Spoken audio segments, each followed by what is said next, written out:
नहीं, हम लोग बेसिकली बात कर रहे थे कि रिसर्च की क्या जरूरत है तुम्हारे यहाँ पे, है ना। और रिसर्च की जरूरत जो है वो क्या है कि उसमें फंडामेंटल्स बहुत सारे हैं आपके पास में, जिन फंडामेंटल्स पे रिसर्च करने की जरूरत है। ठीक है ना।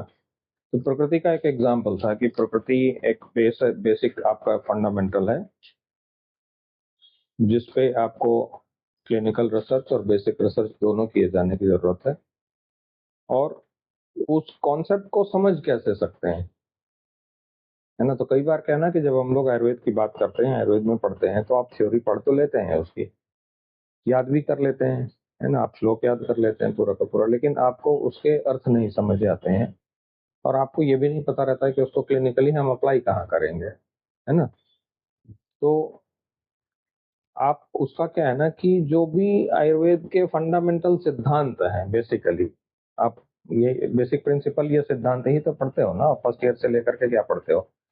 हर जगह यही पढ़ते हो, सारी जगहों पर सिद्धांत ही था, चाहे और शास्त्र में पढ़ो, चाहे द्रव्य गुण में पढ़ो, चाहे यहाँ फर्स्ट ईयर सेकेंड ईयर में जो भी आपने पढ़ा, या आगे क्लिनिकल मेडिसिन में भी जब आप प्रयोग में लाते हो तो चिकित्सा भी सिद्धांत के आधार पर ही तो करते हो, है ना। चिकित्सा जो करते हो काहे से करते हो? चिकित्सा सिद्धांत से करते हो बेसिकली, है ना।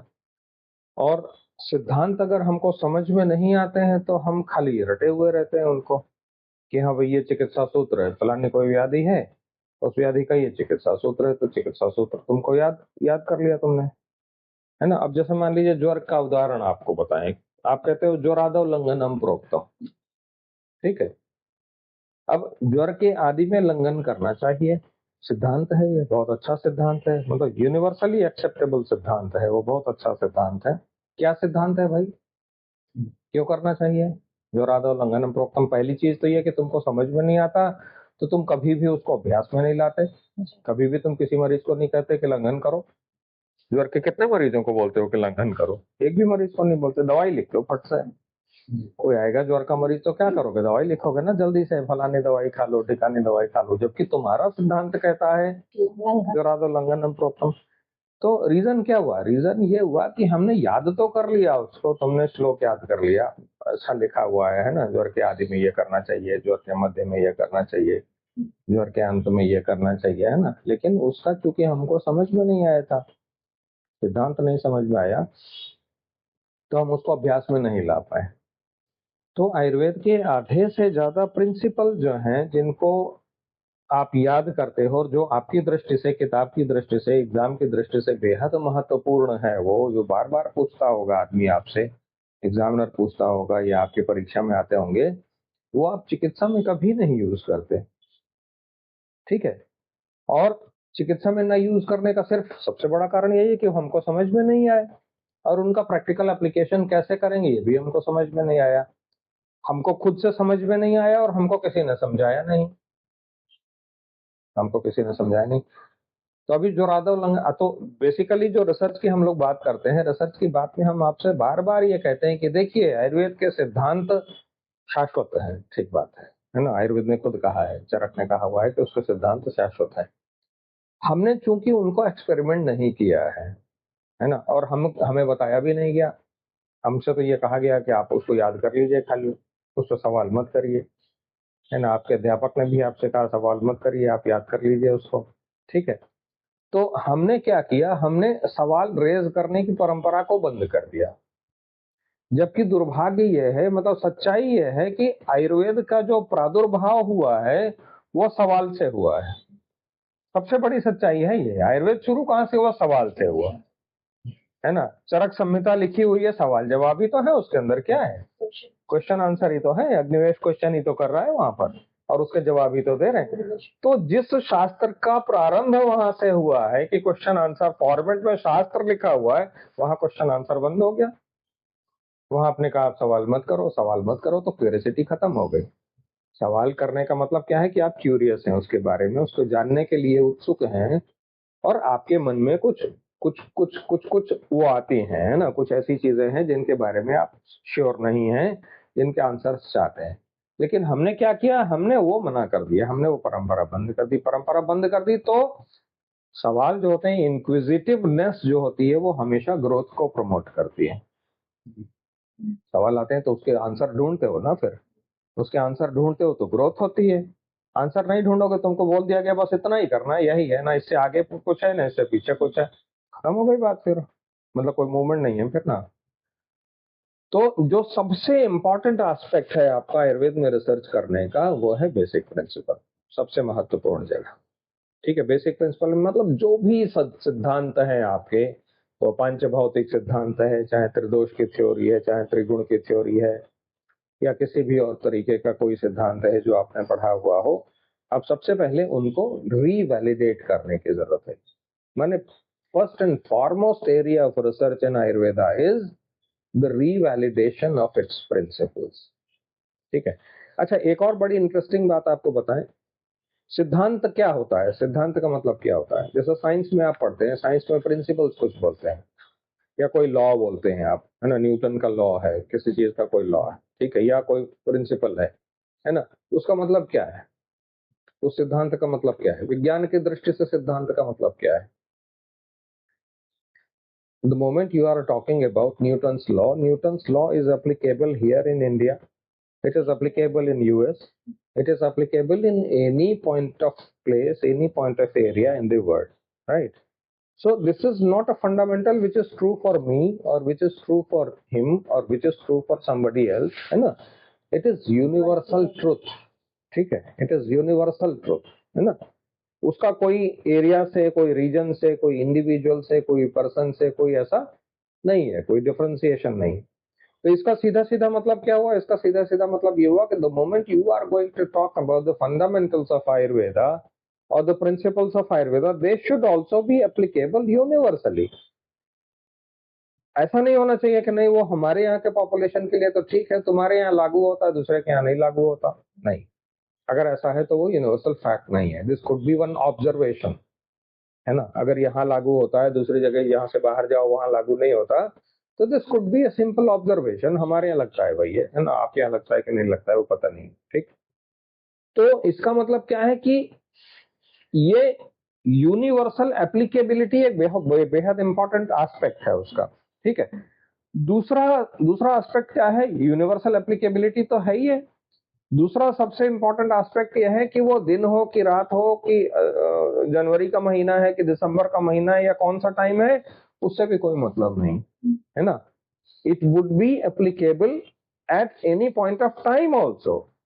मतलब क्या हुआ कि टाइम और स्पेस का उसमें लिमिटेशन नहीं है, ठीक है। हम यहाँ अप्लाई करेंगे तो भी लागू होगा, हम सुबह दोपहर शाम रात किसी भी टाइम पे अप्लाई करेंगे, it is going to be universally applicable, ठीक है। तो इसका मतलब सिद्धांत अगर होगा तो सिद्धांत में भी ये भी एक लिमिटेशन है ना।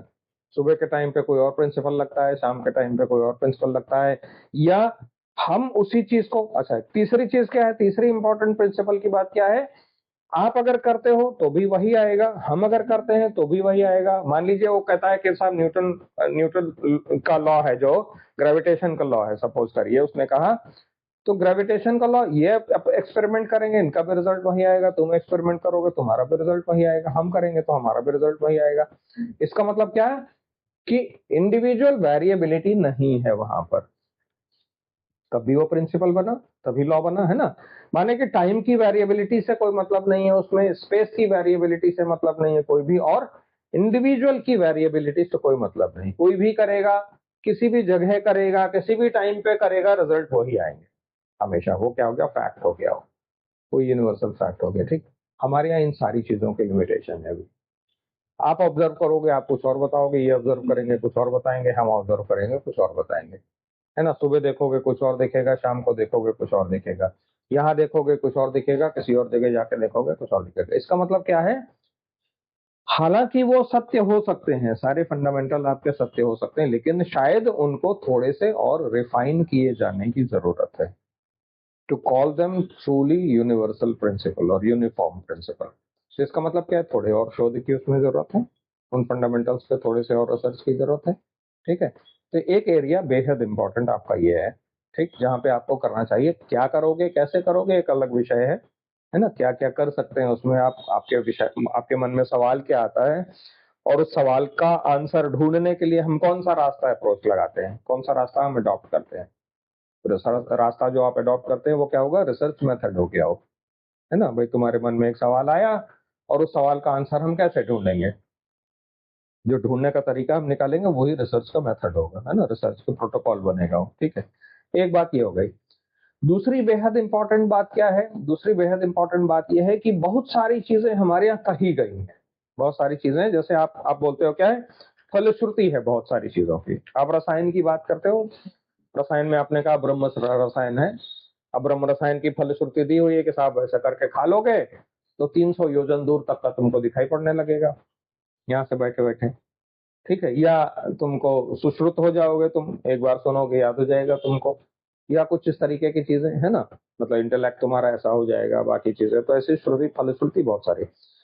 अब बड़ी इंटरेस्टिंग बात है ये भाई, फलश्रुति क्या है? ये क्या है? पैराबोला है ये, मतलब हाइपरबोला है ये, बढ़ा करके एग्जेगरेट करके कही हुई है उसको, है ना, या सचमुच ऐसा कुछ है उसमें? भाई शास्त्र में लिखा हुआ है तो हम उसको ये भी नहीं कहते कि नहीं साहब ये गलत लिखा हुआ है।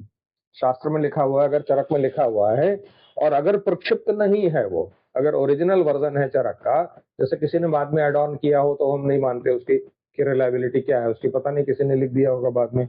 लेकिन अगर हम कहें कि नहीं शास्त्र का ओरिजिनल वर्ष है ये और उसमें ऐसा लिखा हुआ है, तो इसका मतलब कि उसको उसको एकदम से इग्नोर मत करिए, फिर उसको प्रूव करने की कोशिश कीजिए, उसको ढूंढिए कि क्या है वो। फलश्रुति जैसे लिखी हुई है बहुत सारी, तो उसको आउटराइट इग्नोर करने के बजाय थोड़ा सा एक्सपेरिमेंट करना चाहिए, थोड़ा सा देखना चाहिए कि ये सच में हो रहा है कि नहीं हो रहा है। शर्त क्या है? शर्त ये है कि आपको उन आइडियलिस्टिक कंडीशंस में उसको एक बार अडॉप्ट करने की कोशिश करनी चाहिए। जैसे एक एग्जांपल मोटा सा बताएं तुम्हें, च्यवनप्राश बहुत अच्छा लिखा हुआ है, चरक का एक उदाहरण है ना, चरक का योग है च्यवनप्राश, ठीक है ना। और बहुत सारी उसकी फलश्रुति लिखी हुई है, च्यवन ऋषि के बारे में उसमें लिखा हुआ है कि साहब वो तो बिल्कुल चिर यौवन प्राप्त हो गए, वो उन्होंने खाया ऐसे, उन्हीं के नाम पे नाम रख दिया उसका, च्यवनप्राश बना दिया। ठीक है, अब च्यवनप्राश आज की तारीख में बाजार में आयुर्वेद का सबसे ज्यादा बिकने वाला फॉर्मुलेशन है। अगर आप सर्वे करो मार्केट में कि आयुर्वेद की कौन सी दवाई सबसे ज्यादा बिकती है, तो च्यवनप्राश बिकता है। ठीक है, 450 करोड़ रुपए का ब्रांड है वो डाबर का। ठीक है, 450 करोड़ रुपए का मार्केट में शेयर है उसका, मेजर शेयर है, 70% 80% च्यवनप्राश वही बना के बेचता है वो। ठीक, बाकी और मार्केट में छोटे छोटे प्लेयर है, माने कुल मिला के देखोगे तो 1200 रुपए का ब्रांड है वो। च्यवनप्राश इतना बेचते हैं बाजार में। ठीक, अब च्यवनप्राश इतना बेचते हैं बाजार में, बहुत लोग खाते हैं, है ना। उसमें से कितने लोग च्यवन ऋषि जैसे हो जाते हैं? खाता सब आदमी, बहुत लोग खाते होंगे, बहुत लोग नियम से खाते हैं, है ना। सीजन में उनको, बहुत सारे लोगों को देखो या मालूम है उनको कि जाड़े में खाना चाहिए, जाड़े में नियम से सवेरे शाम खाते हैं, है ना, बहुत सारे लोग ऐसा करते हैं। लेकिन उनमें से हमने किसी को भी च्यवन ऋषि जैसे बनते हुए नहीं देखा, जबकि सबसे ज्यादा पॉपुलर मेडिसिन है और आपका शास्त्र बोलता है कि ऐसा होना चाहिए, उसमें ये फायदे मिलने चाहिए उसको। वो क्यों नहीं मिलते हैं फायदे? आपको सब आयुर्वेदिक दवाइयां बेकार हैं, वो कोई काम नहीं करती हैं। तो हम यहाँ पे थोड़ा सा डिफर करेंगे, इस ओपिनियन से थोड़ा सा डिफर करेंगे। हम आपसे कहेंगे कि अगर आपको रसायन की फलश्रुति के चाहिए, आपको रसायन के वो गुण चाहिए जो चरक में लिखे हुए हैं, तो आपको उस प्रक्रिया का पालन करना पड़ेगा जिस प्रक्रिया से उसने कहा है लेने के लिए। ठीक है, उस प्रक्रिया से लेना पड़ेगा। मतलब क्या है? रसायन सेवन से पहले उसने कहा शरीर का शोधन कीजिए, चरक ने बहुत अच्छे ढंग से बोला हुआ है। चरक ने कहा विरेचन कराइए। विरेचन काहे से कराइए? विरेचन का हरितक्यादि योग से कराइए। मतलब उसने सारे योग नहीं बोले, कोई बहुत तरीके की चीजें नहीं बोली उसने। मतलब रसायन सेवन से पहले का किया गया। अच्छा, क्यों शोधन क्यों कराना चाहिए? रसायन से पहले शोधन क्यों करो? बताओ क्यों करो रसायन से पहले शोधन? बेटर एब्जॉर्ब खुल जाएंगे, तो खुल जाएंगे, अग्निदीप्त हो जाएगी, बेसिकली अग्निदीप्त हो जाएगी। आपका जो भी ड्रग फॉर्मुलेशन है उसका एब्जॉर्प्शन बेहतर होगा, उसका एसिमिलेशन अच्छा होगा, उसकी मेटाबॉलिज्म अच्छी होगी, संभवतः आपका जो डिजायर्ड एक्शन है वो मिलेगा आपको। ठीक है, अच्छा, उससे भी एक और इम्पोर्टेंट बात उसने बोली, मतलब पंचकर्म का शोधन और रसायन का शोधन दोनों में अंतर है। ठीक है, क्या अंतर है? पंचकर्म का शोधन जो है वो दूसरे तरीके से करते हैं आप क्या करते हैं? स्नेहन स्वेदन कराते हैं, स्नेहन स्वेदन करा करके आपने जो भी कराया है ना, हाँ, वमन विरेचन कराया, वमन विरेचन कराने के बाद आपने क्या किया? प्रधान कर्म के बाद पश्चात कर्म किया आपने, हाँ, संसर्जन कराया, संसर्जन दृष्टि वो उसके स्रोत शुद्धि के अनुरूप आपने संसर्जन करा दिया कि 3 दिन कराना है कि 5 दिन कराना है, कितने, हाँ कितने जो है अन्न काल आपको क्या देना है, आपने ऐसे करके तय कर दिया। ठीक। रसायन का शोधन बिल्कुल अलग है, लेकिन रसायन के शोधन में संसर्जन ऐसा नहीं है। रसायन का शोधन क्या है, मतलब बेहद इंटरेस्टिंग कॉन्सेप्ट है ये सब। क्या है ना, ये यही देखो कहाँ हम मिस कहाँ करते हैं, हम यहीं पर मिस करते हैं। ये सब चीजें किताब के अंदर है, ये सब चरक के अंदर लिखा हुआ है। तो पहली चीज कि उसने एक तो शोधन में उसने वमन अमन नहीं कराना, उसको कुछ भी नहीं कराना, वमन नहीं कराना, वस्ती नहीं करानी, कुछ नहीं कराना। रसायन से पहले का शोधन है वो सिर्फ विरेचन है और कोई शोधन नहीं। ठीक है, सिर्फ और सिर्फ विरेचन कराइए। और उस विरेचन में भी आपको वो सब करने का जरूरत नहीं है, उसमें स्नेहन नहीं कराना है, स्नेहन स्वेदन ये सब कुछ नहीं कराना। एक योग उसने कहा है कि साहब हरितक्यादि योग से शुद्धि करिए, विरेचन करिए। ठीक है। अब उसके बाद जो आपको करना है, उसके बाद क्या करना है, उसके बाद जो संसर्जन कराना है, संसर्जन में बड़ा इंटरेस्टिंग संसर्जन है। संसर्जन कहता है वो वाला नहीं करना है संसर्जन जो आप अन्न काल देखते हो, उसमें शुद्धि के अनुरूप क्या हुआ है ना, कि कृत अन्न देना है कि अकृत अन्न देना है कि मांस देना है कि यूज देना है ना, कि यवागु देना है, कैसे देना है, वैसा कुछ नहीं है उसमें। वो सिर्फ कहता है यव का यवागु दीजिए, सिर्फ यव का यवागु। और सिर्फ यव का यवागु क्यों दीजिए, यव का यवागु दीजिए 3 दिन से लेकर के 5 दिन तक। ठीक है। और यव का यवागु दीजिए मल की शुद्धि होने तक। आज आप पढ़ना जाकर के रसायन का अध्याय पढ़ना जाकर के चरक में। ठीक है। यव का यवागु, यवक मतलब क्या हुआ, यह हुआ जौ, जौ का यवागु दीजिए। उसने कहा सिर्फ अन्न में यही देना है, बाकी अन्न कुछ नहीं देना, गेहूं नहीं देना, चावल नहीं देना, कुछ नहीं देना। रसायन से पहले का जो पंचकर्म करना है उसका अन्न काल ये है, अन्न का प्रकरण जो है वो ये है, यव का यवागु दीजिए।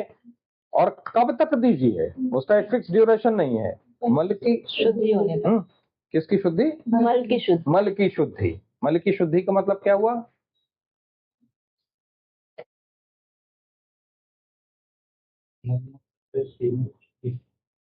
हाँ मतलब मल, मल अगर कहोगे तो मल में सारी चीजें आ जाती हैं। ये मल में मल आ गया, मूत्र आ गया, स्वेद आ गया। ठीक है।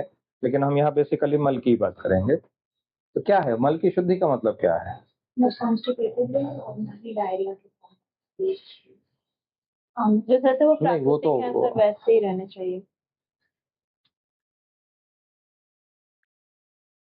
मल की शुद्धि का मतलब ये कि पुराना जितना भी जीर्ण मल है आपका वो सब कुछ एलिमिनेट हो जाए।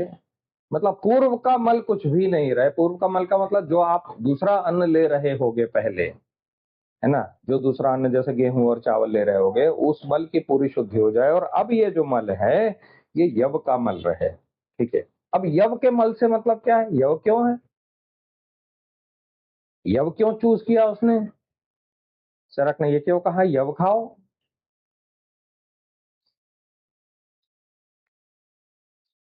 इसलिए कहते हैं ना वो बहुत रहस्यमय है, आयुर्वेद के ग्रंथ बेहद रहस्यमय है। और आप जब तक उनके अंदर घुसोगे नहीं, आपको क्या लगेगा, याद कर लोगे, खाली याद बता देगा कोई आदमी, बहुत सारे लोग बोलेंगे हाँ ऐसे लिखा है। क्यों लिखा है, उसका रीजन क्या है, रीजन उसका सबसे बड़ा यह है, जो सबसे प्रधान कारण है कि यव जो है बेहद इंपॉर्टेंट प्रोबायोटिक है। ठीक है। प्रोबायोटिक का मतलब क्या है, प्रोबायोटिक और प्रीबायोटिक क्या है, ये बैक्टीरिया को मेंटेन करते हैं, जिसकी वजह से जो पीएच कहते हैं हमारे, हाँ वो क्या करता है, वो एक फेवरेबल मीडियम क्रिएट करता है जो गट बैक्टीरिया, जो हेल्पफुल गट बैक्टीरिया है, हेल्पफुल गट बैक्टीरिया की ग्रोथ को प्रमोट करता है। माने अच्छा देखो, अब बड़ी इंटरेस्टिंग बात है, अब यहां से देखो विरेचन से लिंक करो उसको। उसने कहा सिर्फ विरेचन कराएंगे और उसने कहा यव का अन्न देंगे। मतलब सारा फोकस उसका कहाँ है, सारा फोकस उसका तुम्हारे जीआई के अल्टरेशन पर है। विरेचन करा दिया, निकाल दिया, पुराना पूर्व का मल था जितना निकाल विकाल दिया उसको। ठीक है। और यव का अन्न दिया आपको, यव का यवागु दिया, यव का यवागु देकर के मल की शुद्धि कर दी। मतलब अब जो है यहाँ पे हमने बेसिकली ऑब्जेक्टिव क्या था हमारा, बेसिकली ऑब्जेक्टिव हमारा ये था कि गट का जो माइक्रोबायोटा था, उस गट के माइक्रोबायोटा को हमने अल्टर कर दिया और हेल्दी बैक्टीरिया से कन्वर्ट कर दिया, हेल्दी बैक्टीरिया के लिए उसको फेवरेबल बना दिया। अब यहाँ पे सबसे बड़ा मसला आता है कि हेल्दी बैक्टीरिया क्या करता है, हेल्दी बैक्टीरिया ने क्या किया, हेल्दी बैक्टीरिया जो है आपके शरीर की अग्नि का एक बेहद इंपॉर्टेंट हिस्सा है। मतलब जब आप अग्नि की बात करते हो तो अग्नि खाली वही नहीं है जो गृहिणी में है आपकी, जठराग्नि जिसको बोलते हो। ये जो आंत्र में अग्नि है, बड़ी आंत में जो अग्नि है, अग्नि का मतलब बैक्टीरिया भी क्या करते हैं, बैक्टीरिया बहुत सारे जो छोटे छोटे सब्सटेंसेस होते हैं उनको फर्दर मेटाबोलाइज करते हैं। उनको फर्दर मेटाबोलाइज, तो वो अग्नि का ही काम करते हैं। अग्नि का मतलब क्या है, अग्नि तोड़ रही है ना चीजों को। अग्नि क्या करती है, पाक करती है। करने का मतलब क्या है, कॉम्प्लेक्स मॉलिक्यूल को तोड़ के सिंपल मॉलिक्यूल में तोड़ती है। यही है ना अग्नि का फंक्शन, यही है। पाचन का मतलब यही होता है, आप तोड़ते हो, हाइड्रोलिसिस करते हो उसकी, बड़े मॉलिक्यूल को तोड़ के छोटे मॉलिक्यूल में। तो ये सारे के सारे बैक्टीरिया एग्जैक्टली यही काम करते हैं। कॉम्प्लेक्स फैटी एसिड है, उसको तोड़ के छोटे छोटे फैटी एसिड में, ब्यूटारिक एसिड में कन्वर्ट करते हैं, और ये सब प्रोपाइनिक एसिड में कन्वर्ट करते हैं, ब्यूटारिक एसिड में कन्वर्ट करते हैं। और ये सारे छोटे छोटे जो मॉलिक्यूल हैं, छोटे छोटे, इनको कहते हैं शॉर्ट चेन फैटी एसिड्स। ये शॉर्ट चेन फैटी एसिड्स न्यूरोमॉड्यूलेटर का काम करते हैं। ठीक है, न्यूरो मॉड्यूलेशन करते हैं। तो इसलिए आप देखो, एक बड़ी इंटरेस्टिंग बात आप यहाँ पे तुमसे और कहें, तुमसे जब कहते हैं कि वस्ती जो है वो अर्ध चिकित्सा है, वस्ती अर्ध चिकित्सा, वस्ती अर्ध चिकित्सा क्यों है? क्योंकि सर मैक्सिमम डिजीज वात से होती है। अच्छा ठीक है, और मैक्सिमम वात जैसे पक्वाशय वस्ती दी जाती तो वहाँ वात पित्त कफ तीनों रहते हाँ, तीनों का स्थान है। तो अर्ध चिकित्सा कैसे हुई हो? हैं, तीनों दोषों का लगभग संबंध है। हाँ, मतलब एक ठीक है वो, मतलब आयुर्वेद की दृष्टि से कहोगे तो ठीक बात है कि तीनों दोषों को आप वो कर लोगे, निवारण कर लोगे या उसको मैनेज कर लोगे। लेकिन एक इंटरेस्टिंग कॉन्सेप्ट उसमें यही है कि आप वस्ती दोगे तो वस्ती सीधे सीधे मॉड्यूलेट करती है उसको। मतलब जो गट का माइक्रोबायोटा है उसको सीधे सीधे मॉड्यूलेट करेगी, क्योंकि वहीं पर आप इंट्रोड्यूस कर रहे हो, वहीं पर अंदर दे रहे हो सीधे सीधे। इसका मतलब क्या है, कुछ चीजें ऐसी हो सकती हैं जो उसको प्रमोट करती हों, उसमें हेल्दी बैक्टीरिया जो होंगे उनको प्रमोट करती होंगी, जो पैथोजन होंगे उनको मारती होंगी, उनको हटाती होंगी। और जो मीडियम आप यूज करते हो, जैसे आप तमाम सारी चीजें उसमें यूज करते हो, सेंधा नमक यूज करते हो, आप हम ये शहद मधु यूज करते हो, या आप जो भी और चीजें, तेल यूज करते हो, घृत यूज करते हो, कुछ भी चीजें, क्षीर यूज करते हो, जिस चीज की भी वस्ती आप दे रहे हो, है ना, क्वाथ यूज करते हो, कल की यूज करते हो, जैसे भी आप बनाते हो, वो कुल मिला के शायद ऐसा कोई मीडियम क्रिएट करते होंगे जो वहां लोकली उनको ग्रो करने में मदद करता होगा। हेल्दी बैक्टीरिया को ग्रो करने में शायद मदद करता होगा किसी तरीके से, और अनहेल्दी को। और जैसे ही वो ग्रो करने में मदद करेगा, वो अल्टीमेटली फिर वही काम करेंगे, क्या करेंगे, अग्नि को इम्प्रूव करेंगे। और अग्नि को इम्प्रूव करेंगे तो उसका सबसे इंपॉर्टेंट काम यही है कि हमने जैसे बोला कि शॉर्ट चेन फैटी एसिड्स को जनरेट करते हैं वहां पे, और वो जनरेट करेंगे तो न्यूरोमॉड्यूलेशन का काम करते हैं। और जैसे ही आपने ये कहा कि सारी आधी से ज्यादा व्याधियां वात की होती हैं, वात की वजह से होती हैं, तो ये जितने न्यूरो मॉड्यूलेटर तुम बनाओगे सारे के सारे वात को मैनेज करेंगे। नर्वस सिस्टम की डिजीज है ना वात व्याधि, का मतलब क्या है, most of the disease nervous system की डिजीज, और ये सारे के सारे वहां पे उसको मैनेज करेंगे। इसलिए वात चिकित्सा, वात व्याधि की चिकित्सा में सर्वश्रेष्ठ चिकित्सा वस्ती चिकित्सा होगी। प्रधान कारण उसका ये है, जो मुख्य कारण है ना, या जो आप फार्माकोलॉजिकल रीजन ढूंढोगे उसका, कि फार्माकोलॉजिकल रीजन क्या हो सकता है। ठीक है, तो अब उसने कहा कि यव का यवागु दीजिए और मल शुद्धि तक दीजिए, माने कि मल शुद्धि हो गई। मल शुद्धि हो गई का मतलब सारा जितना पुराना तुम्हारा था वो सब एलिमिनेट हो गया। एलिमिनेट होकर के अब शुद्ध मल है वहां पे, और शुद्ध मल ऐसा है जो उसको प्रमोट कर रहा है, माने माइक्रोबायोटा चेंज हो गया पूरी तरीके से। अब ये जैसे ही चेंज हुआ तो अब इसके बाद जो कुछ भी तुम लोगे, जो कुछ भी ग्रहण करोगे, और वो भी एक सर्टेन तरीका है उसका, सर्टन तरीका है कि इस तरीके से लीजिए, इतने समय लीजिए, इस आयु में लेना शुरू करिए। जैसे उसने कहा भाई क्या है, अब तुम बुढ़ापे में अभी खाना शुरू करो च्यवनप्राश, तो उससे थोड़े मिलेगा, है ना। उसने क्या कहा भाई, रसायन लेने का समय क्या है। तरंगत ने बोला सबसे अच्छा तरीका, सबसे अच्छा समय क्या है रसायन लेने का, सबसे अच्छा समय है पूर्व आयु या मध्य आयु, है ना। पूर्व आयु में लीजिए, मतलब कि शुरू में दीजिए, बच्चों को दीजिए, बच्चों को रसायन देना चाहिए कायदे से, सबसे पहले उनको शुरू करना चाहिए, या अधिक से अधिक आप मध्य आयु में दीजिए। इसके बाद आप रसायन देंगे तो रसायन के वो गुण नहीं मिलेंगे जो आपको उस आयु में मिल जाएंगे, अर्ली एज में मिलेंगे। इसके बाद आपको देना होगा तो आप नैमित्तिक रसायन दीजिए, मतलब किसी विशेष निमित्त से आप दे रहे हो, किसी व्याधि विशेष में आपको कोई रसायन देना हो तो व्याधि को उपशम करने के लिए रसायन दीजिए, तो अलग चीज है वो। लेकिन वो गुण नहीं मिलेंगे जो आप, जैसे आप वो सोचो कि भाई एजिंग रुक जाए हमारी, है ना, इस तरीके के रसायन के गुण मिले, तो वो नहीं मिलेंगे। तो अब सवाल ये हुआ कि जो हम लोगों ने फलश्रुति पढ़ी और उसके लक्षण अगर हमको नहीं मिलते हैं तो उसका रीजन ये भी है कि हम उसको उस तरीके से प्रयोग में नहीं लाते, है ना। जब कभी भी हमको प्रयोग में लाना चाहिए तो पहले एक बार शास्त्र की विवेचना कर लो, एक बार देख लो कि कैसे बोला है उसने करने के लिए। उसको अगर वैसे करने से भी लाभ नहीं मिलता है तुमको, तो फिर उसके बाद तब एनालाइज करो कि क्यों नहीं मिला है। लेकिन उससे पहले करो तो उसको, मतलब बिना अनुभव में लाए हुए किसी को नेग्लेक्ट कैसे करोगे किसी चीज को। तो एक बहुत बड़ा रीजन ये है। तो बहुत सारी चीजें हैं कि जो लिखी हुई हैं उनको हमें एक बार एक्सपेरिमेंटल मॉडल बना करके उनके ऊपर रिसर्चेस करनी चाहिए। जो भी कहा उसने कि हाँ ये काम करता है, ये काम करता है, तो उसको करके देखो। और उसको करके देखने का मतलब कि उसी ढंग से करके देखो जैसे उसने बोला हुआ है, जिस तरीके से कहा। तो दूसरा काम क्या हुआ, एक तो तुमने कहा कि फंडामेंटल्स पर रिसर्च करनी चाहिए।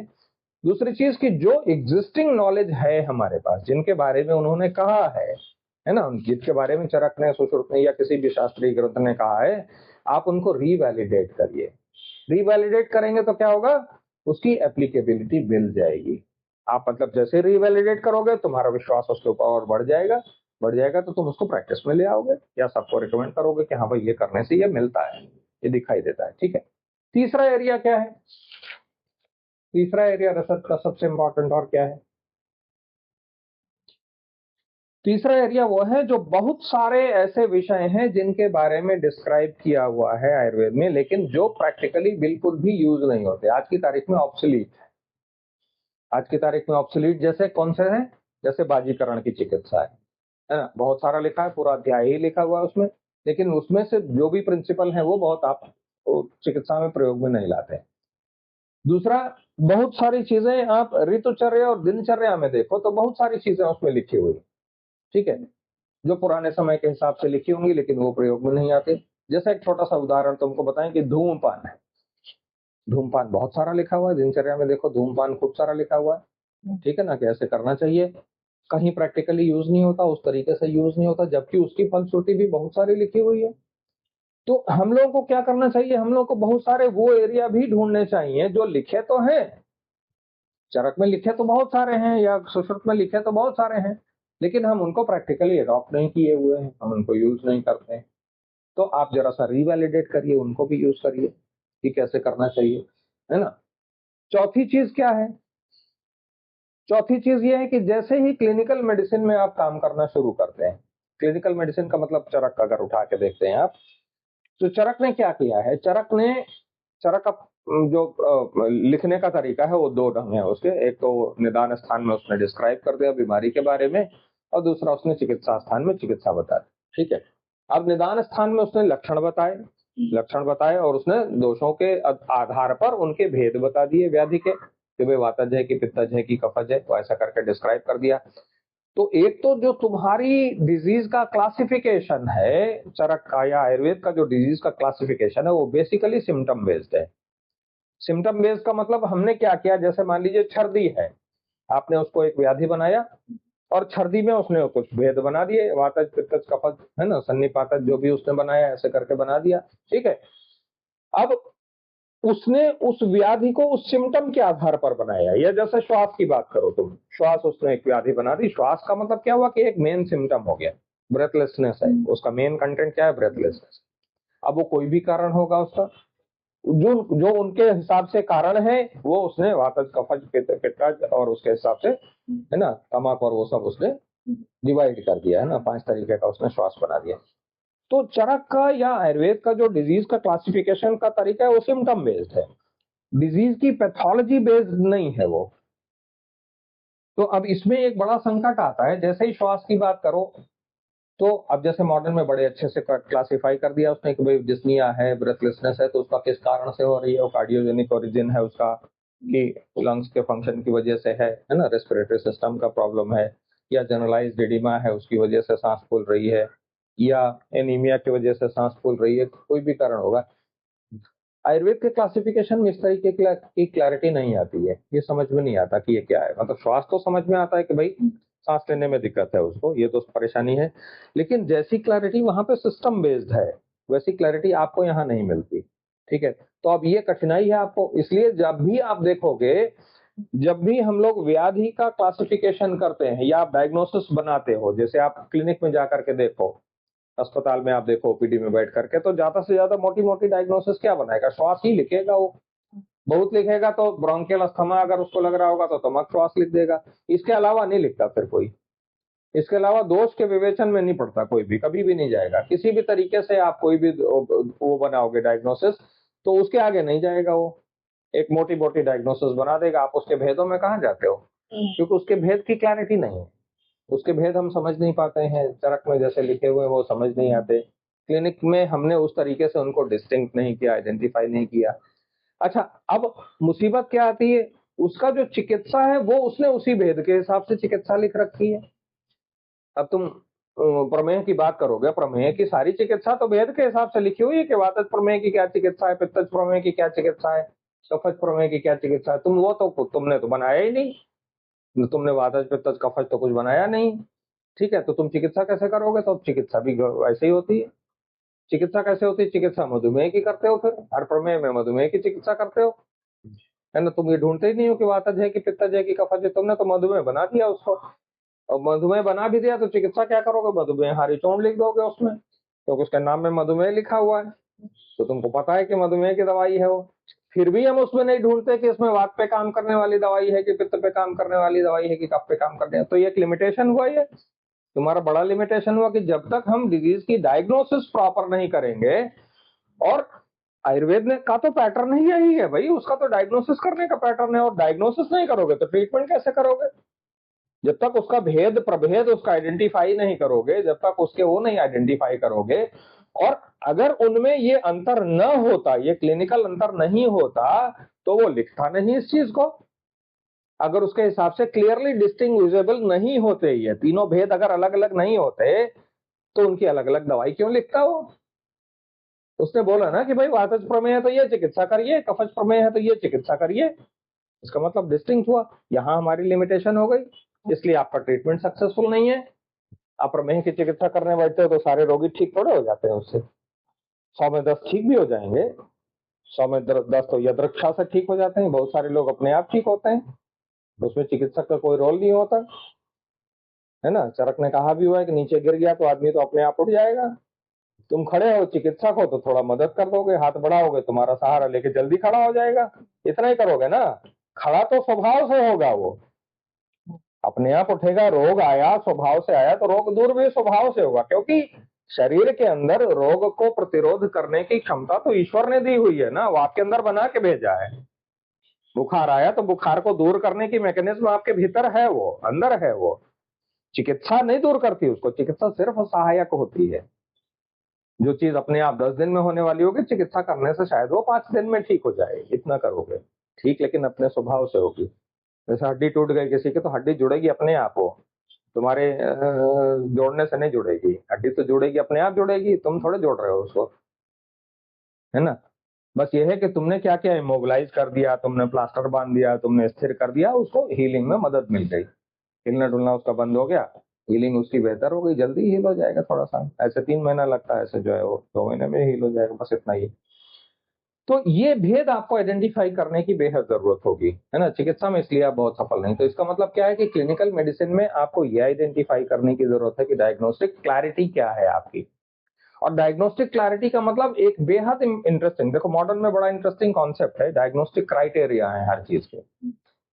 हर चीज के कोई भी व्याधि लोगे, किसी भी बीमारी के बारे में बात करो, मलेरिया, टाइफाइड, है ना, कोई भी आप बीमारी, ज्वर के बारे में किसी भी तरीके का बात करो, या कोई भी और किसी भी बीमारी, वो अगर जैसे ही ढूंढोगे तुमको, तो एक डायग्नोस्टिक क्राइटेरिया मिलेगा कि भाई ये होना चाहिए, है ना? ट्यूबरकुलोसिस है तो क्या होना चाहिए उसमें? ये होना चाहिए।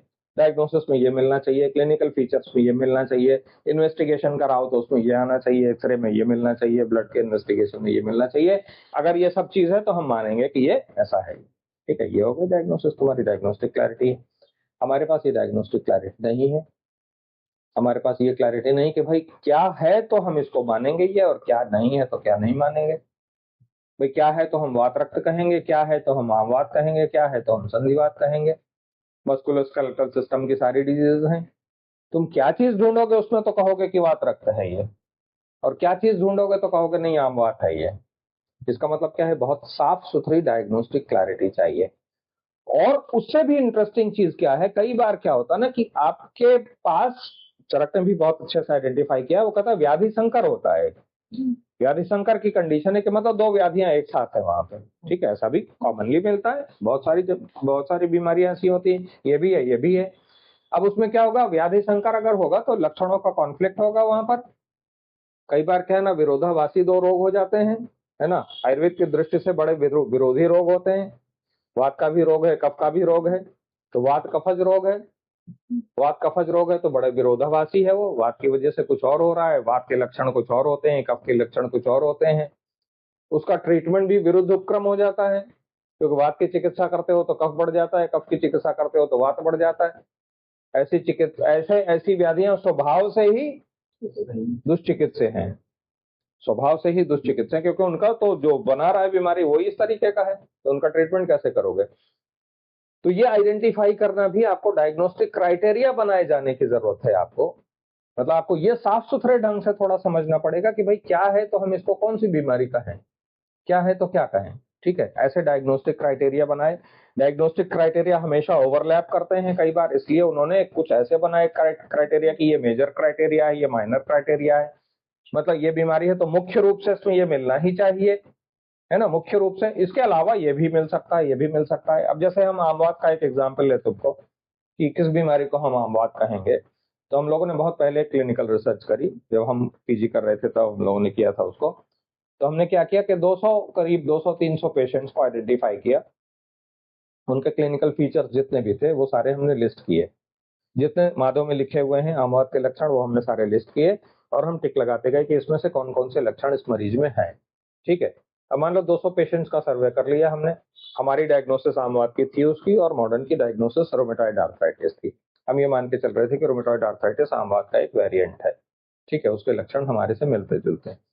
अब उनको जब हमने आइडेंटिफाई किया तो उसमें बहुत सारे लक्षण बहुत सारे लोगों में थे, बहुत सारे लक्षण नहीं भी थे, ठीक है। तो सारे के सारे लक्षण नहीं मिलते, पहली चीज ये कि पूरा क्लिनिकल स्पेक्ट्रम किसी भी मरीज में नहीं मिलता।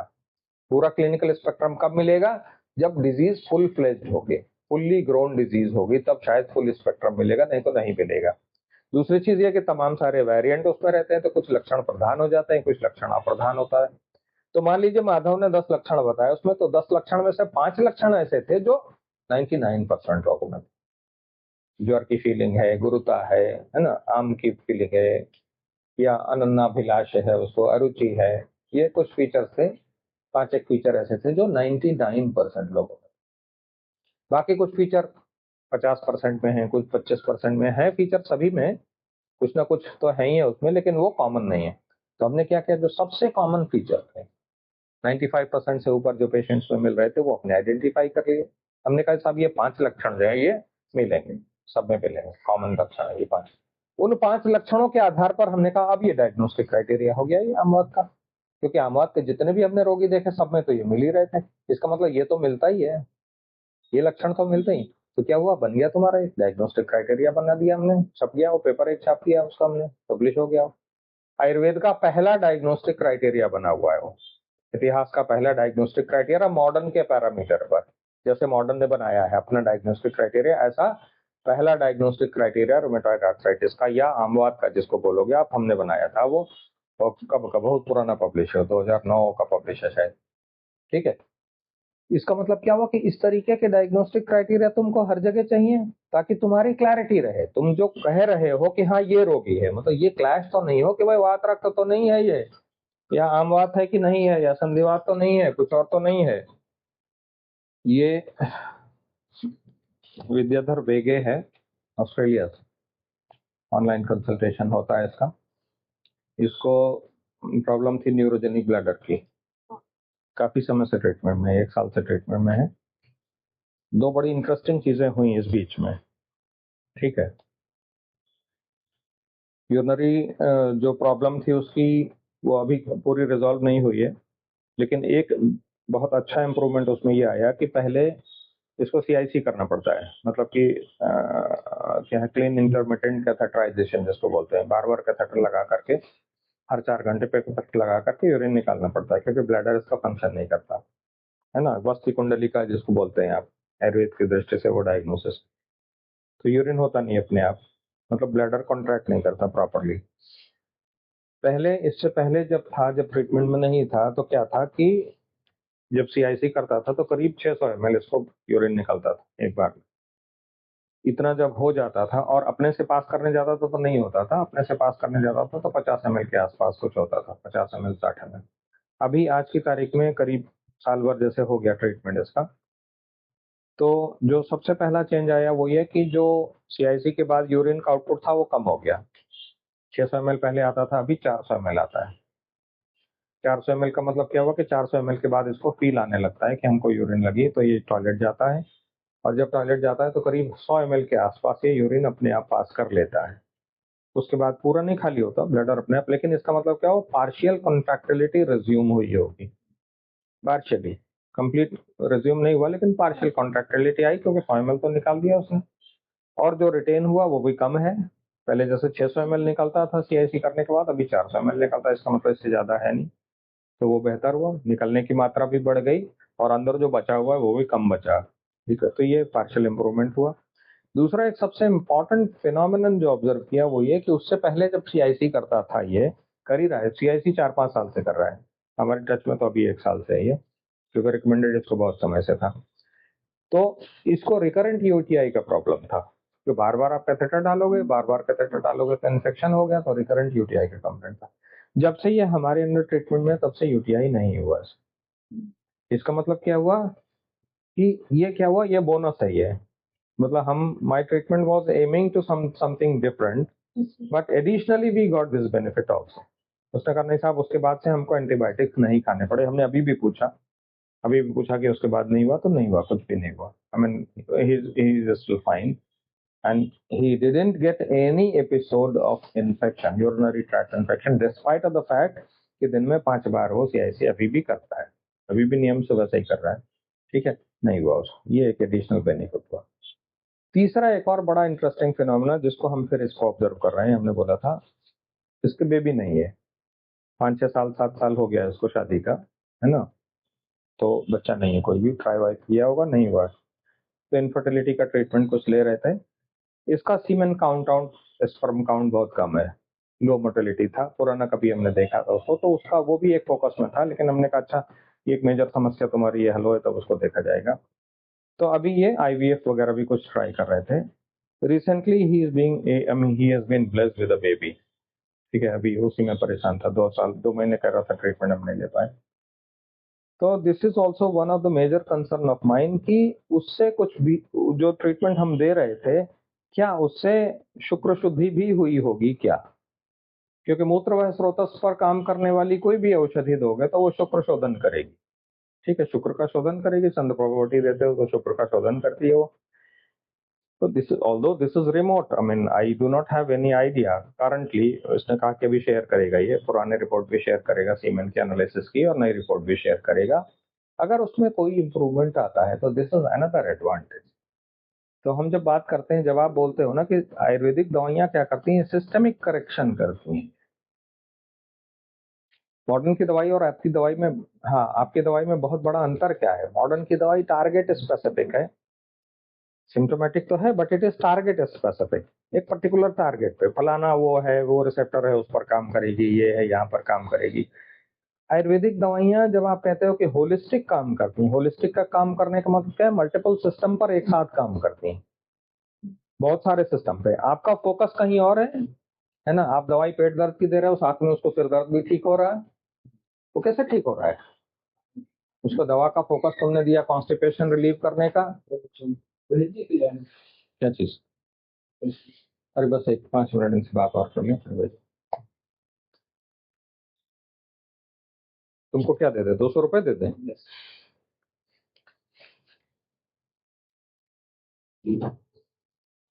ठीक है, तो ऐसा काम क्यों करती हैं? ये भी एक बड़ा इंटरेस्टिंग रिसर्च का ही काम है, रिसर्च का आइडिया है बहुत बड़ा ये, कि आयुर्वेदिक दवाइयां इसलिए मल्टीपल इंडिकेशन में लिखी जाती हैं। अब देखिए, एक ही दवाई है, त्रिफला है, उसका 100 जगह यूज है, वो आंख में भी काम करती है, कॉन्स्टिपेशन में भी काम करती है, रसायन भी है, वो पेट में भी काम करती है, मतलब पता नहीं कितनी जगहों पर काम करती है। तो है तो वही दवाई ना, इसका मतलब क्या है? इसका मतलब ये है कि उसके अंदर मल्टीपल इंग्रेडिएंट्स होंगे ऐसे जो मल्टीपल टारगेट्स पर काम करते होंगे। इसका मतलब उसमें बहुत सारे सब्सटेंसेस होंगे। मॉडर्न मेडिसिन में क्या है? सिंथेटिक टारगेट है उसका, सिंथेटिक मॉलिक्यूल है उसका कोई भी, और वो पर्टिकुलर टारगेट पर काम करता है। तो इसका मतलब क्या हुआ? वही करेगा खाली, और उसका फंक्शन या तो बढ़ा देगा या तो घटा देगा।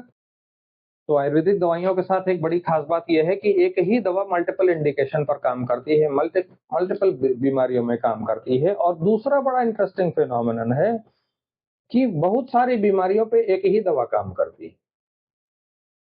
मतलब एक बीमारी की बहुत सारी दवाइयां भी हो सकती हैं। आप जब किसी एक रोग का नाम लोगे तो 100 दवाई बता देगा कि ये ले सकते हो, ये ले सकते हो, ये ले सकते हो। और एक ही दवाई 50 रोगों में भी बता देगा कि 50 रोगों में यही दवाई खाओ, यही दवाई खिलाओ। इसका मतलब क्या है? ये डाइवर्स एप्लीकेशन है। सबसे बड़ा इंटरेस्टिंग कॉन्सेप्ट ये है कि जो भी आयुर्वेदिक औषधियां हैं, जैसे आप दशमूल की बात करो, एक दशमूल तुम्हारे लिए क्या है? एक फॉर्मूला है, दशमूल का काढ़ा। हाँ, आओ बताओ, दशमूल का काढ़ा है। दशमूल का काढ़ा क्या है? दशमूल के काढ़े में सबसे पहले मोटा क्लासिफिकेशन क्या हुआ? 10 चीजें हैं, है ना, 10 मूल है, ठीक है। अब उसके बाद उस 10 मूल के अंदर जाओगे तो हर मूल के अंदर क्या होगा? हर मूल के अंदर 10-20 तरीके के एल्केलॉइड होंगे, ठीक है। तो कुल मिला के तुम्हारे 10 मूल में कितने एल्केलॉइड होगा? 100 एल्केलॉइड होगा। अगर मोटा मोटा हम 10-10 भी मान के चलेंगे तो 10-10 एल्केलॉइड मिलकर 100 एल्केलॉइड होगा। और वो सारे के सारे एल्केलॉइड जो है फार्माकोलॉजिकली एक्टिव है, तो कुछ ना कुछ तो काम करते हैं, क्योंकि दवाइयां हैं वो, है ना। उनको इंडिविजुअली यूज करोगे तो कुछ ना कुछ उनके एक्शन होंगे। तो एक तो काम ये हुआ कि इंडिविजुअल उनके एक्शन है। दूसरी चीज ये हुआ कि उनको दोनों को मिला दिया तुमने, 2 तरीके के एल्कलॉइड मिलाए, 3 तरीके के एल्कलॉइड मिलाए, 10 एक साथ मिला दिए, 100 एक साथ मिला दिए, वो मिलके क्या करेंगे? ये तो बेहद कॉम्प्लेक्स चीज है।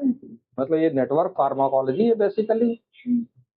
इतना आसान नहीं है वो, इतनी आसानी से नहीं समझोगे, क्योंकि एक अकेला ये काम करता है। जैसे मॉडर्न मेडिसिन को बहुत अच्छे से पता है, ये एक मॉलिक्यूल है, उस मॉलिक्यूल को यहाँ पे दिया, वो ये काम करता है। तुमने आइडेंटिफाई कर लिया, तुमने एक्सपेरिमेंट लगा दिया, और तुमको मालूम है ये आंत की एक्टिविटी को बढ़ाता है, ये घटाता है, ये फलाना सिक्रेशन बढ़ाता है, फलाना सिक्रेशन घटाता है। But when it is added with another molecule, what happens? When it is added with few more molecules, multiple molecules, nobody knows what is happening. दूसरी एक बेहद इंटरेस्टिंग चीज क्या है? क्यों कॉम्प्लेक्स बनता है? ये दूसरी इंटरेस्टिंग चीज ये है कि उसके साथ में बहुत सारे और सब्सटेंसेस है जो तुमको पता नहीं है। मतलब it's again a complex biology. भाई प्लांट का शरीर जो है वो जितना कॉम्प्लेक्स आप है उतना ही कॉम्प्लेक्स वो भी है। बायोलॉजी है ना, वो लिविंग सेल है। वो प्लांट का सेल भी तो लिविंग सेल है। लिविंग सेल का मतलब it is as complex as you are. As human biology is, plant biology is equally complex. हमको खाली सिंपल इसलिए दिखाई देता है कि बेचारे वो बोल नहीं सकते हैं मुंह से, तो आपको लगता है भाई कुछ भी है, आप जाओ पत्ती तोड़ लाओ। अभी उसके झापड़ मारने की क्षमता होती तो तुमको सही कर देता, फिर वो तुम नहीं तोड़ पाते उसको, कि नहीं? हाँ। लेकिन लिविंग तो ऐसा ही, उतना ही लिविंग है जितने तुम लिविंग हो, उतना ही लिविंग। इसका मतलब उसके अंदर भी वही सारी बायोलॉजिकल एक्टिविटीज हो रही हैं जो आपके भीतर हो रही हैं। इसका मतलब हाउ कॉम्प्लेक्स इट इज। हम क्या है, हम तो बहुत दूर की चीज देखते हैं, बहुत सुपरफिशियल देखते हैं। आपको जो ज्ञान है वो क्या है? बहुत मोटा ज्ञान है, बहुत सुपरफिशियल। हाँ हाँ, बहुत सुपरफिशियल ज्ञान है। उससे आगे जाओगे तो तुमको समझ ही नहीं आएगा। But this could be one reason that why Ayurveda is actually recommending the same drug for multiple indications, and for one disease there are number of drugs which are being indicated. So this is complex pharmacology or network pharmacology. तो इसके भी लेकिन आपको बहुत specify होने की जरूरत है।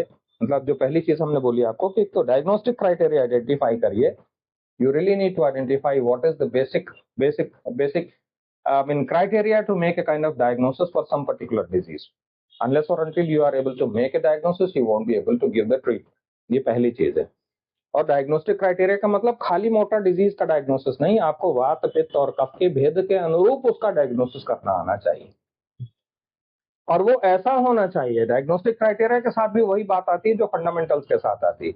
मतलब फिर ऐसा नहीं हो कि हम बनाए तो कुछ और डायग्नोसिस, ये बनाए तो कुछ और डायग्नोसिस, ये बनाए तो कुछ और डायग्नोसिस। नहीं, फिर वो यूनिवर्सली एप्लीकेबल हो। हम कहें आम बात तो फिर ये भी कहें आम बात, ये भी कहें आम बात, और वो समझ में आती हो, वो बात समझ में आती हो कि हाँ ये है, ये रोग ऐसा, ठीक है। जिस दिन आप ये कर लोगे उस दिन आप उसका लॉजिकल ट्रीटमेंट करने की स्थिति में आ जाओगे। उस दिन आप ये समझ लोगे कि भाई इसमें ट्रीटमेंट क्या करेंगे। क्यों? क्योंकि बेसिक आपने एक बेसिक आइडेंटिफिकेशन बना लिया कि भाई कैटेगराइजेशन इसका ये है डिजीज का। अब इसके बाद जो चरक बोल रहा है, चरक कह रहा है साहब वातज प्रमेय है तो ये चिकित्सा करेंगे, कफज प्रमेय है तो ये चिकित्सा करेंगे। तो उसकी चिकित्सा तो तब करोगे जब वातज प्रमेय और कफज प्रमेय ढूंढोगे, पहले पहले वो ढूंढ लोगे तो उसके बाद उसकी चिकित्सा करोगे। तो फिर वो भी आपको क्लैरिफाई होगा, वो भी आप आइडेंटिफाई करोगे। तो इसका मतलब क्या है, क्लिनिकल रिसर्च में ये क्लिनिकल रिसर्च करने की जरूरत है।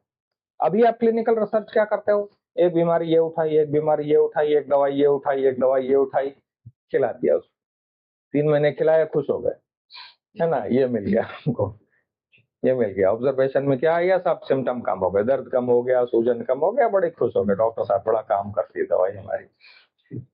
कुछ नहीं, 3 महीने बाद आप कहाँ, मरीज कहाँ, उसका तो पता नहीं है। मरीज भी चला गया, आप भी चले गए, हो गया, खाली ट्रायल हो गया।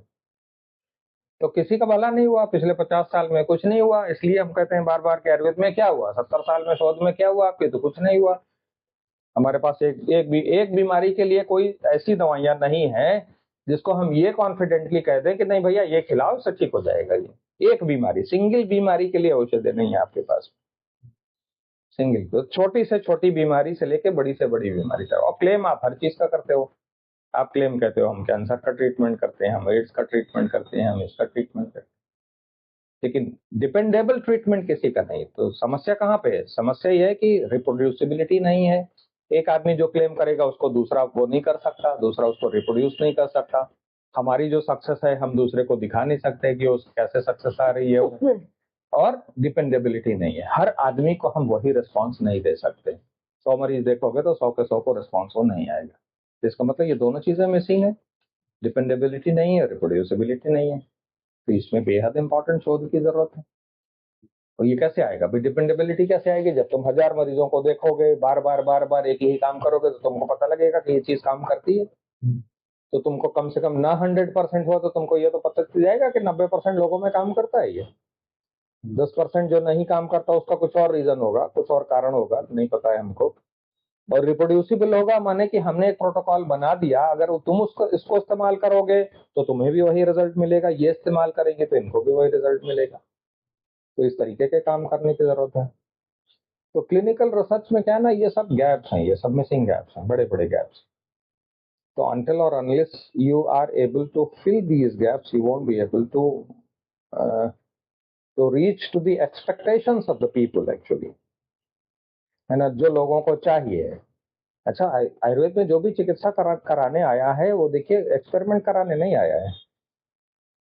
आप उससे पूछे, वो पूछेगा तुमसे, हम बार बार पूछते हैं तो बहुत सारे सवाल करते हैं, लोग आएंगे आपसे पूछेंगे साहब वो ठीक तो हो जाता है, ठीक हो जाएगा ना, या तो तुम्हारे पास जवाब क्या है, उनके जवाब नहीं है तुम्हारे पास उसकी, क्योंकि तुमने उसका अनुभव नहीं किया है ना। तुम फिर उसको ये कहोगे कि हाँ देखो करते हैं, कुछ लोग ठीक हो जाते हैं, कुछ लोग नहीं ठीक हो जाते हैं, तो भाग जाएगा वो, कहेगा कुछ लोग ठीक हो जाते हैं, कुछ लोग नहीं ठीक होते हैं, कोई पता नहीं डॉक्टर साहब को मालूम ही नहीं है कि वो ठीक होगा कि नहीं ठीक होगा, है ना। तो आपको एक एक एक सॉलिड रिप्लाई चाहिए उसका, और रिप्लाई आएगा अनुभव से, या तो रिसर्च डॉक्यूमेंटेड हो।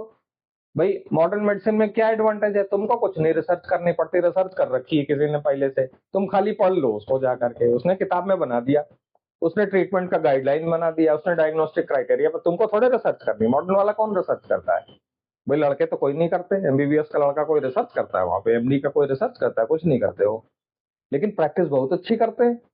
बाहर फील्ड में निकलेंगे तो बहुत अच्छे प्रैक्टिशनर हो, क्यों? क्योंकि उनको बना बनाया मिल गया है, वो किसी ने बना के रखा है सब वो, और वो उसमें बहुत सारा शोध कर रहे हैं, डायग्नोस्टिक क्राइटेरिया बना रखा है, उनको उसमें जूझना नहीं पड़ता।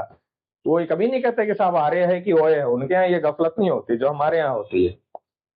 वो इस तरीके का कंफ्यूजन नहीं करते कि साहब रोमेटॉइड आर्थराइटिस है कि नहीं है, कि ऑस्टियोआर्थराइटिस है कि नहीं है, कि क्या है, ठीक है, उनका बना हुआ है।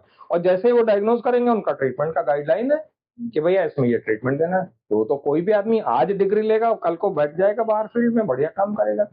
तुम बूढ़े हो जाओगे, प्रैक्टिस नहीं कर पाओगे तुमको आता ही नहीं है, क्योंकि तुमने ये, तुम्हारे यहाँ हुआ नहीं, किसी ने किया नहीं, ये तो बनाया ही नहीं किसी ने, तो तुम ही बनाओ भैया। तुम ही, मतलब तुमको पानी चाहिए तो कुआं खोदो पहले, उसके बाद पानी भरो। कितना समय लगेगा तुमको, 25 साल लग जाएगा वो करने में, वहां तक पहुंचने में 25 बरस लग जाएगा। ये मिसिंग ही तो है, ये क्या है, ये गैप हमने फिल नहीं किए, कभी क्लिनिकल रिसर्च में किया नहीं। और जितनी रिसर्च वहां होती है वो मालूम है तुमको, ये देखो बैठी है रिसर्चर हमारे यहाँ की, है ना, जो रिसर्च हुई है सबको पता है कैसे रिसर्च हुई है वो। ठीक है, तो इंटरेस्टिंग फिनोमिना है, लेकिन खाली बात करने से बनेगी नहीं बात। सबसे बड़ी बात यह है, अगर आपके मन में ये क्लेश आए कि देखो ये मिसिंग है, ये गैप है, यहाँ ये करना चाहिए, तो फिर उसका रास्ता ढूंढना पड़ेगा और थोड़ा सा आउट ऑफ द वे जाकर के काम करना पड़ेगा, तब जाकर के बनेगा, नहीं नहीं बनेगा ये। ठीक है, चलो आज बस इतना ही।